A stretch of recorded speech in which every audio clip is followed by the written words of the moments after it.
ചില നടിമാരുടെ വിധി ഇങ്ങനെയായിരുന്നു. ഒന്നാം നിര സിനിമകളിൽ നായികയായും നല്ല വേഷങ്ങൾ ചെയ്തും മലയാള സിനിമയിൽ എത്തിയിട്ടും പിന്നീട് അവർക്ക് അവസരങ്ങൾക്ക് വേണ്ടിയും പണത്തിനു വേണ്ടിയും അല്പസ്വല്പ വസ്ത്രധാരികളായി അഭിനയിക്കേണ്ടി വന്നു. ചിലരെല്ലാം സെൻസർ ബോർഡിൻ്റെ കത്രിക വീഴുന്നിടത്തോളം വസ്ത്രമില്ലാതെ അഭിനയിച്ചു. വൈശാലി എന്ന സിനിമയിൽ ലോമപാത മഹാരാജാവിൻ്റെ ഭാര്യയായി അഭിനയിച്ച സുന്ദരിയായ ജയലളിത എന്ന നടിയെ ഇന്നും പ്രേക്ഷകർ ഓർമ്മിക്കുന്നുണ്ടാവും. ആന്ധ്രാപ്രദേശ് സ്വദേശിനിയായ ഇവർ വിദ്യാഭ്യാസത്തിൽ ബിരുദം പൂർത്തിയാക്കിയതിന് ശേഷമായിരുന്നു സിനിമയിലെത്തുന്നത്. തൻ്റെ സഹോദരിയുടെ കൂടെ നിരവധി സ്റ്റേജ് ഷോകളിൽ പങ്കെടുത്തിട്ടുള്ള ഇവർ ഭരതനാട്യം, കുച്ചിപ്പുടി, ആന്ധ്രാ നടനം തുടങ്ങിയ നൃത്തകലകളിൽ പ്രാവീണ്യം നേടിയ ഒരു കലാകാരിയായിരുന്നു. 1986 പവിത്രൻ സംവിധാനം ചെയ്ത ഉപ്പ് എന്ന ചിത്രത്തിലൂടെയായിരുന്നു അവർ മലയാള സിനിമയിലെത്തുന്നത്. ഈ ചിത്രത്തിലെ അഭിനയത്തിന് അവർ ഏറെ പ്രശംസ നേടുകയും ചെയ്തു. ഒരു കോടി സ്വപ്നങ്ങളാ എന്നാൽ നിർഭാഗ്യമെന്ന് പറയട്ടെ, ഉപ്പ് എന്ന സിനിമയെ തുടർന്ന് അവർക്ക് മലയാള സിനിമയിൽ നിന്ന് ഒന്നോ രണ്ടോ നായിക വേഷങ്ങൾ കിട്ടിയെന്നല്ലാതെ കൂടുതൽ അവസരങ്ങൾ ലഭിച്ചില്ല. അവർ അവസരങ്ങൾക്ക് വേണ്ടി നിരവധി വാതിലുകൾ മുട്ടിയെങ്കിലും വൈശാലി, വടക്കൻ വീരഗാഥ, തൂവാനത്തുമ്പികൾ തുടങ്ങിയ ഒന്നാം നിര സിനിമകളിൽ ചെറിയ വേഷങ്ങൾ മാത്രമായിരുന്നു അവർക്ക് ലഭിച്ചത്. നല്ല സിനിമകളിലൂടെ തനിക്കൊരു ഭാവിയില്ല എന്ന് മനസ്സിലാക്കിയ ഇവർ അല്പസ്വല്പം ശരീര പ്രദർശനത്തിന് തയ്യാറായി. മുഖസൗന്ദര്യത്തിലെവിടെയോ പുരുഷ മനസ്സുകളെ കീഴടക്കുന്ന വശ്യത ഒളിപ്പിച്ചിരുന്ന ഇവർ ശരീര പ്രദർശനത്തിന് തയ്യാറായതോടുകൂടി ഇവരുടെ സിനിമയ്ക്കും പ്രേക്ഷകരുടെ എണ്ണം കൂടി. 1000 ചെറുകുള്ള മോഹം, വൈശാഖ രാത്രി, അവളൊരു സിന്ധു തുടങ്ങിയ നിരവധി ചിത്രങ്ങൾ ജയലളിതയുടെ ശരീര പ്രദർശനം കൊണ്ട് ചൂടപ്പം പോലെ വിറ്റഴിഞ്ഞു. ചില ചിത്രങ്ങളിൽ അവർ പരിധി വിട്ട് അഭിനയിച്ചു. ഈ ചിത്രങ്ങളെല്ലാം കണ്ട് പലരും അന്ന് ചിന്തിച്ചിട്ടുണ്ടാവും, പവിത്രൻ സംവിധാനം ചെയ്തതിലെ ഉപ്പിലെ നായികയാണോ ഇത് എന്ന്. നല്ല സിനിമകളിൽ വന്ന് മൂന്നാകിട സിനിമകളിലേക്ക് അധപ്പതിക്കേണ്ടി വന്ന ഈ കലാകാരി 90കളുടെ പകുതിയോടെ സിനിമാ ജീവിതം അവസാനിപ്പിച്ച് സ്വന്തം ജന്മനാട്ടിലേക്ക് തിരിച്ചുപോയി. നേവി ഉദ്യോഗസ്ഥൻ്റെ മകൾ, സുന്ദരി, കുട്ടിക്കാലത്തെ കായിക രംഗങ്ങളിൽ കഴിവ് തെളിയിച്ച പെൺകുട്ടി, ഇംഗ്ലീഷ് സാഹിത്യത്തിൽ ബിരുദം. എന്നിട്ടും മരിയ ഡിക്രൂസ് എന്ന നടിക്ക് മൂന്നാംകിട ചിത്രങ്ങളിലെ മാദക നടിയായി അറിയപ്പെടാനായിരുന്നു യോഗം. കന്നഡ ചിത്രത്തിൽ നായികയായിട്ടായിരുന്നു മരിയയുടെ സിനിമാ ജീവിതത്തിൻ്റെ തുടക്കമെങ്കിലും ചിത്രം വേണ്ടത്ര ശ്രദ്ധിക്കപ്പെടാതെ പോയതുകൊണ്ട് തന്നെ മരിയയും കൂടുതൽ ശ്രദ്ധിക്കപ്പെട്ടില്ല. ഇതേ തുടർന്ന് അവർ മലയാള സിനിമയിലെത്തി. പ്രിയദർശൻ, മോഹൻലാൽ കൂട്ടുകെട്ടിൽ പിറന്ന മിന്നാരം എന്ന ചിത്രത്തിൽ ഒരു ചെറിയ വേഷം ചെയ്തുകൊണ്ടായിരുന്നു മലയാള സിനിമയിലെ ഇവരുടെ തുടക്കം. മിന്നാരം എന്ന സിനിമയെ തുടർന്ന് നിർണയം, കാലാപാനി, കമ്പോളം, ചന്ദ്രനുദിക്കുന്ന ദിക്കിൽ തുടങ്ങിയ നിരവധി സിനിമകളിൽ അവർ അഭിനയിച്ചു. എന്നാൽ എല്ലാം ചെറിയ വേഷങ്ങൾ. വേണ്ടത്ര ശ്രദ്ധിക്കപ്പെടാൻ ഈ വേഷങ്ങളിലൂടെ മറിയ എന്ന സുന്ദരിക്ക് കഴിഞ്ഞില്ല. എന്നാൽ പിന്നീടായിരുന്നു മറിയ എല്ലാവരെയും ഞെട്ടിച്ച് കളഞ്ഞത്. ഒന്നാം നിര സിനിമകളിൽ അഭിനയിച്ചിരുന്ന മറിയയെ പിന്നീട് കണ്ടത് അന്നത്തെ രതി തരംഗങ്ങളിലെ നായികയായിരുന്ന ഷക്കീല ചിത്രമായ കാതര എന്ന സിനിമയിലൂടെയായിരുന്നു. കാതര എന്ന സിനിമയിലൂടെയായിരുന്നു മറിയ എന്ന നടിയെ കൂടുതൽ സിനിമാ പ്രേമികൾ തിരിച്ചറിയുന്നത്.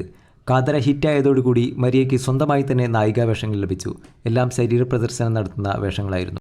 കാതരയെ തുടർന്ന് ഇവർ അഭിനയിച്ച ഉണ്ണിമായ എന്ന ചിത്രം കൂടി ഹിറ്റായതോടുകൂടി ഷക്കീല ചിത്രങ്ങളോട് മത്സരിക്കാൻ നിരവധി മരിയ ചിത്രങ്ങളും എത്തി. നല്ല സിനിമകളിൽ തനിക്ക് പ്രതീക്ഷയ്ക്കൊത്ത് ഉയരാൻ കഴിയാതെ പോയതോ അല്ലെങ്കിൽ സിനിമാ ഫീൽഡിൽ നിന്ന് പലരോടും തോന്നിയ അല്ലെങ്കിൽ പല പ്രശ്നങ്ങളോടും തോന്നിയ വാശിയോ ആയിരിക്കാം ഒരുപക്ഷെ ശരാശരി സാമ്പത്തിക ശേഷിയുള്ള കുടുംബത്തിൽ പിറന്നിട്ടും മരിയ എന്ന നടിയെ ഈ മൂന്നാംകിട ചിത്രങ്ങളിൽ നായികയാവാൻ പ്രേരിപ്പിച്ചു. ഇത്തരത്തിൽ നിരവധി രതി ചിത്രങ്ങളിൽ ഇവർ നായികയായി അഭിനയിച്ചുവെങ്കിലും ഇത്തരം സിനിമകളിൽ അഭിനയിക്കുന്ന മറ്റു നടികളെപ്പോലെ ഒരു പരിധി വിട്ട ശരീര പ്രദർശനത്തിന് ഇവർ തയ്യാറായിരുന്നില്ല. ഏതായാലും മസാല ചിത്രങ്ങൾക്ക് മാർക്കറ്റ് കുറഞ്ഞതോടെ മരിയ എന്ന നടി അഭിനയം നിർത്തി സിനിമാ രംഗം വിട്ടു. അതിനുശേഷം അവർ കുടുംബജീവിതം വിദേശത്ത് നയിക്കുന്നു എന്നും ആത്മീയ ജീവിതം നയിക്കുന്നു എന്നും ഒക്കെ പറഞ്ഞു കേൾക്കുന്നുണ്ടെങ്കിലും ഇന്ന് വരെ പുറം ലോകത്ത് അവർ പ്രത്യക്ഷപ്പെട്ടിട്ടില്ല. നല്ല സിനിമകളിൽ ചെറിയ വേഷങ്ങളിലൂടെയും നായികയായും തുടക്കം, പിന്നീട് ക്യാമറ നടത്തുകയും മാദക റോളുകളിലേക്കും തള്ളപ്പെട്ട സുന്ദരി. അനുരാധ വെറും 14-15 വയസ്സ് മാത്രം പ്രായമുണ്ടായിരുന്ന സമയത്ത് തുലാവർഷം, ഉൾക്കടൽ തുടങ്ങിയ സിനിമകളിൽ ചെറിയ വേഷങ്ങൾ ചെയ്ത് തമിഴ്നാട് സ്വദേശിനിയായിരുന്ന അനുരാധ മലയാള സിനിമയിലെത്തി. ഇനി അവൾ ഉറങ്ങട്ടെ, കൗമാര സ്വപ്നങ്ങൾ തുടങ്ങിയ സിനിമകളിൽ അവർ നായികയായും അഭിനയിച്ചു. എന്നാൽ അവർക്ക് സിനിമയിൽ നിന്ന് നല്ലൊരു ഉയർച്ച ഉണ്ടായില്ല. അനുരാധ വളരെ പൊക്കമുള്ള പെൺകുട്ടിയായിരുന്നു, വളരെ സുന്ദരിയായിരുന്നു, ആയോധന കലയിൽ പരിശീലനം നേടിയ ഒരു കലാകാരിയായിരുന്നു. മാത്രമല്ല അവർ അന്ന് ബുള്ളറ്റ് വരെ ഓടിച്ചിരുന്നു എന്നും പറഞ്ഞു കേട്ടിരുന്നു. എന്നിരുന്നാലും അവർക്ക് സിനിമയിൽ നിന്ന് നല്ല വേഷങ്ങൾ ലഭിച്ചില്ല. ഒരു നായിക സ്ഥാനത്തേക്ക് ഉയരാൻ അവർക്ക് കഴിഞ്ഞില്ല.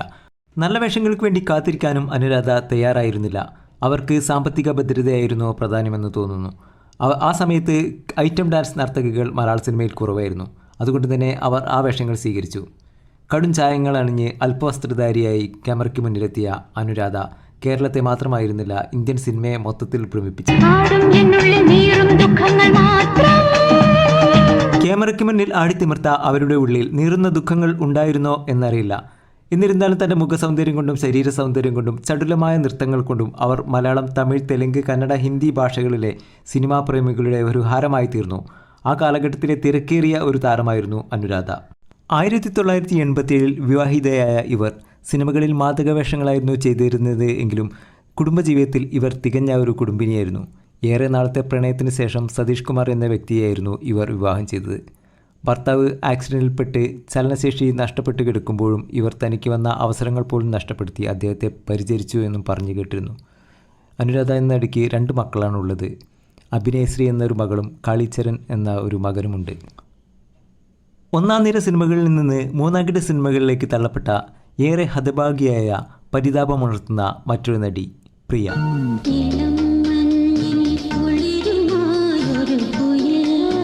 നിന്നിഷ്ടം എന്നിഷ്ടം എന്ന സിനിമയിൽ പാടാൻ കഴിവുള്ള അന്ധയായ പ്രേക്ഷകരിൽ ഏറെ സഹതാപമുണർത്തിയ പൂക്കാരി ചിക്കു എന്ന കഥാപാത്രത്തെ അവതരിപ്പിച്ചുകൊണ്ടായിരുന്നു പ്രിയ മലയാള സിനിമയിൽ ശ്രദ്ധിക്കപ്പെടുന്നത്. നാളെ മലയാള സിനിമയിലെ ഒന്നാം നിര നായികമാരിൽ ഒരാളായിരിക്കും പ്രിയ എന്ന് കരുതിയവർക്കെല്ലാം തെറ്റി. നിന്നിഷ്ടം എന്നിഷ്ടം എന്ന സിനിമയുടെ വിജയത്തെ തുടർന്ന് പ്രിയയ്ക്ക് മലയാള സിനിമയിൽ നിന്ന് നല്ല നായിക വേഷങ്ങൾ ലഭിച്ചില്ല. അഥവാ നല്ല വേഷങ്ങൾക്ക് വേണ്ടി കാത്തിരിക്കാൻ പ്രിയയുടെ രക്ഷിതാക്കൾ പ്രിയയെ അനുവദിച്ചില്ല എന്ന് പറയുന്നതായിരിക്കും കൂടുതൽ ശരി. ഇതിനിടയിൽ വന്ന ചെറിയ വേഷങ്ങളെല്ലാം അവർ സ്വീകരിച്ചു. അതുകൊണ്ട് തന്നെ നായിക സ്ഥാനത്ത് നിന്ന് പൂർണ്ണമായും പ്രിയ എന്ന നടി തള്ളപ്പെട്ടു. ഈ സമയത്തായിരുന്നു KS ഗോപാലകൃഷ്ണൻ സംവിധാനം ചെയ്ത ചാരവലയം എന്ന സിനിമയിലേക്ക് പ്രിയയ്ക്ക് ക്ഷണം ലഭിക്കുന്നത്. എന്നാൽ ഷൂട്ടിംഗ് സെറ്റിലെത്തിയ ഇവർ ശരിക്കും ഞെട്ടിപ്പോയി. അർദ്ധനഗ്നയായ ഒരു ആദിവാസി പെൺകുട്ടിയുടെ വേഷമായിരുന്നു ഇവർക്ക് അതിൽ. ആ വേഷം ചെയ്യാൻ പ്രിയ മടിച്ചു. എന്നാൽ ഈ സിനിമയിൽ അഭിനയിക്കുന്നതിനുള്ള അഡ്വാൻസ് പ്രിയയുടെ രക്ഷിതാക്കൾ മുൻകൂട്ടി വാങ്ങിച്ചതുകൊണ്ടും ഈ സിനിമയിൽ അഭിനയിക്കാൻ കരാറിൽ ഒപ്പുവെച്ചതുകൊണ്ടും മനസ്സില്ലാ മനസ്സോടെ പ്രിയ എന്ന നടി ഈ വേഷം ചെയ്യാൻ നിർബന്ധിതയായി. അന്ന് ചാരവലയം എന്ന സിനിമ റിലീസ് ചെയ്യപ്പെട്ടപ്പോൾ A എന്ന് വലുതാക്കി എഴുതിയ പോസ്റ്ററിൽ നനഞ്ഞൊട്ടി നിൽക്കുന്ന നിന്നിഷ്ടം എന്നിഷ്ടം എന്ന സിനിമയിലെ ചിക്കുവിനെ കണ്ട് പ്രേക്ഷകർ ഞെട്ടി. ചാരവലയം എന്ന സിനിമയ്ക്ക് പ്രേക്ഷകരുടെ എണ്ണവും കൂടി. അതോടെ പ്രിയയുടെ കഥ മറ്റൊന്നായി. പിന്നീട് ഇവരെ തേടി വന്നതെല്ലാം മേനിയഴക് പ്രദർശിപ്പിക്കുന്നതോ അല്ലെങ്കിൽ വികാരവാദിയായ സ്ത്രീ കഥാപാത്രങ്ങളോ ആയിരുന്നു. ജീവിതം ഒരു രാഗം, നിയമം എന്തു ചെയ്യും, ഞാൻ രാജാവ് തുടങ്ങിയ നിരവധി സിനിമകളിൽ ഇവർ അത്തരത്തിലുള്ള വേഷങ്ങൾ ചെയ്തു.